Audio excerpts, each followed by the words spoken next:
மக்களே, உங்களால pet animals வளர்க்க முடிஞ்சா மட்டும் வாங்கி வளருங்க. இந்த மாதிரி பாதியில துரத்தி விட்டுறாதீங்க.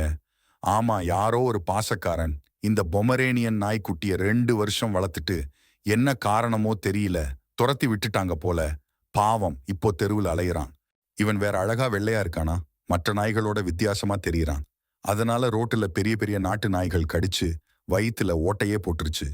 புண்ணியவான்கள் சேர்ந்து மருத்துவமனைக்கு அழைத்து சென்று மருத்துவம் பார்த்து விட்டனர். பிறகு ஒரு நாள் மற்ற நாய்கள் வாகனங்களை துரத்துவது போல் துரத்தி முன்னால் இருக்கும் கூர்மையான பல்லை உடைத்து கொண்டது. ரேபீஸ் அனைத்து ஊசிகளும் போட்டாச்சு. ஆனா பாருங்க, சரியான சாப்பாடு.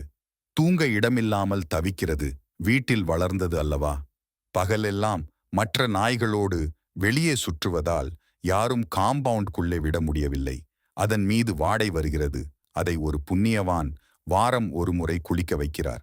இருக்க இடமில்லாததால் மீண்டும் மண்ணிலும் ரோட்டிலும் சுற்றி அலைகிறது. பாவச் செயல் செய்யாதீர்கள். இந்த நாய்க்குட்டி வீட்டில் வளரக்கூடியவை, தெருக்களில் விட்டுவிடாதீர்கள். சமூக நலன் கருதி தமிழ் ஜங்கிள் ஸ்டோரிஸ்.